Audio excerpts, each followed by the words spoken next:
Alors, très rapidement, si je souhaitais parler de l'Araucanie et de la Patagonie ce soir, c'est pour une raison qui est assez simple, c'est que pendant des années, l'Araucanie, en réalité depuis 1870, l'Araucanie avait le nom de Nouvelle-France. Quand on regarde bien l'extrême sud, ces zones-là, on voit qu'en permanence, il y a comme une espèce de nouvelle Europe. Il y a un lien permanent avec l'Europe dans ces régions-là. D'abord dans la symbolique, il y a un très fort symbolisme arien, d'abord, en Araucanie et en Patagonie et dans ces terres de l'extrême sud. On retrouve les mêmes symboles parfois qu'en Inde, ou les mêmes symboles qu'en Grèce ou qu'en Roumanie, alors que jamais ces civilisations n'ont pu se rencontrer. Certains théoriciens de la droite ont eu des théories à ce sujet-là, comme M. Serrano, qui avait théorisé les passages souterrains entre ces différentes zones. Et donc, j'aurais voulu vous faire un petit discours sur ce qui fera et ce qui, j'espère, pourrait donner des idées nouvelles à l'idée de Grande Europe. Comment croire encore à la fin de ce monde, quand les forces de lutte cachées et subversives sont réduites à quelques poignées de combattants s'acharnant à conserver leur ancien modèle sans vraiment tenter d'être des révolutionnaires? Comment croire au renouveau de l'homme et de sa terre mystique quand celui-ci ne connaît que sa terre administrative ou géographique, terre à laquelle il n'est plus rattaché par les liens énergétiques, terre où dormant en son sein il ne sent plus glisser sur sa peau les cordages telluriques et millénaires d'un vrai et profond attachement? Je pense, comme le disait le grand poète Salvador Dali, que c'est dans cette décadence du monde actuel, décadence à la fois des peuples et des élites, que se forme le terreau des nouveaux, que la nouveauté puisera sa force dans les ferments putrides de la politique et de la géographie de ce monde. C'est en effet dans les tripes immondes et syphilitiques de Belzébuth que les anges du futur pourront naître.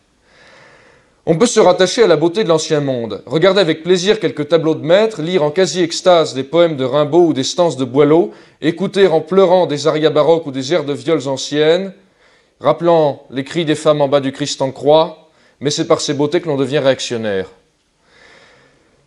Ce n'est pas en effet de retour aux sources ou de renouveau qu'il faut rêver, mais simplement de nouveau.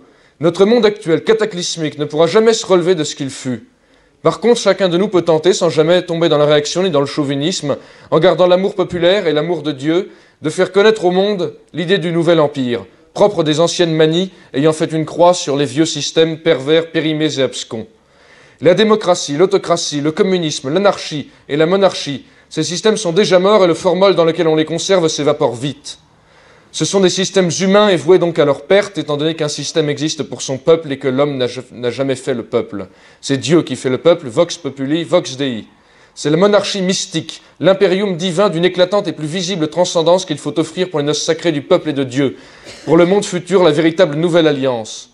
Vous qui espérez, je le pense, tous dans la parousie, vous pouvez être les témoins de la noce et vous coucher dans les lits de pourpre de cette impériale alliance. Vous pouvez quitter le fond des fossés de la lutte occulte, ce n'est plus à vous de prophétiser. Les poètes sont morts, Guénon, Parvulisco, Evola, Serrano, Dali sont allés mourir et nourrir leur terre si chère. C'est à vous maintenant d'accomplir leur prophétie. Le temps est venu de récolter ce qu'ils ont semé, graines germant entre deux pages de quelques livres qui poussant devient arbre de sagesse ou royaume invisible. Vous pouvez être les géants de terre de feu, les héros antiques, les guerriers du Nord. Le futur jugera de vos actes, et nos enfants, se retournant vers le sein fécond de leur mère, nous regardera comme on regarde son Créateur. Pour cela, il faut être des fanatiques. Je suis venu jeter le feu sur terre, et qu'ai-je à souhaiter si ce n'est qu'il ne brûle?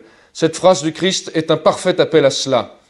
Le royaume d'Araucanie, dont j'ai la charge mystique et physique, est rattaché plus que n'importe quelle autre terre à ce fanatisme et à cette divinité. Pays de géants, agartha terrestre, porte cachée, paradoxe où la forêt tombant des Andes se change en désert puis en eau par un miracle alchimique. Le peuple de l'Araucanie ayant résisté contre les Incas et les Espagnols, tombant sous le Chili immonde inféodé aux forces diaboliques d'un certain pays que nous ne citerons pas, nous ressemble. Mais lui n'a pas chu et lutte encore dans son intégralité pour sa liberté et pour ne pas subir les affres d'un système qu'on lui impose. Peuple à la fois chrétien et rattaché dans son essence la plus sacrée aux cultures de sa terre et de ses ancêtres, ayant un panthéon et un paradis, sachant conserver la tradition et la religion. L'exemple pour notre nouveau monde viendra de ce qui fut un nouveau monde, l'Amérique latine. Sous l'œil des condors et des monts enneigés, soutenus par les glaciers comme la lune sous les pas de la Vierge et couronnés des étoiles du Sud, plus brillantes que n'importe où sur terre, La couronne d'acier serait-elle un nouvel anneau des Nibelungen, le fleuve Bio-Bio un nouveau Rhin, et nos ennemis quelques Ragnar venus troubler notre chemin vers notre fiancée mystique? L'exemple s'éveillera dans les yeux brillants d'un Che Guevara, d'un Perón, d'un Bolivar ou d'un commandant Marcos, et peut-être même d'un Maradona. Eux savaient ne pas tomber dans la perverse engeance des politiques actuelles. Comme dit la Bible, il y a un temps pour chaque chose sur cette terre. Un temps pour semer et un temps pour moissonner la récolte, un temps pour la guerre et un temps pour la paix, un temps pour aimer et un temps pour haïr. En politique, c'est exactement pareil, et la vieille Europe ne l'a pas comprise. Les engences dont je parlais à l'instant les enferment dans des visions politiques qui les empêchent par exemple de passer, s'il le faut et si c'est nécessaire, du libéralisme au mondialisme, de la nationalisation au protectionnisme national, de l'ultramondialisme à la religion et de l'athéisme à l'orthodoxie.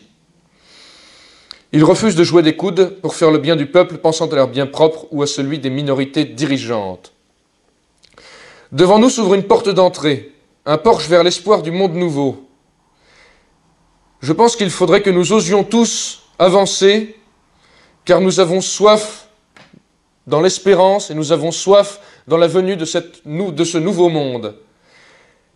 J'espère, plus que toute chose au monde, que l'étendard encore vierge que nous levons, l'étendard parfois peut-être celui au faisceau qui est celui de l'eurasisme, peut-être celui à l'aigle bicéphale qui est celui de la Russie, cet étendard est encore vierge, mais j'espère que son dépucelage dans le monde sera pour bientôt. Pour la victoire de la vérité et le triomphe de la volonté, eh bien, en avant pour l'Europe et vive à la fois les Européens, l'Europe, et qu'elle puisse apprendre de l'Amérique du Sud, qui est en permanence ouverte à la lutte contre l'impérialisme et à la lutte contre les Américains.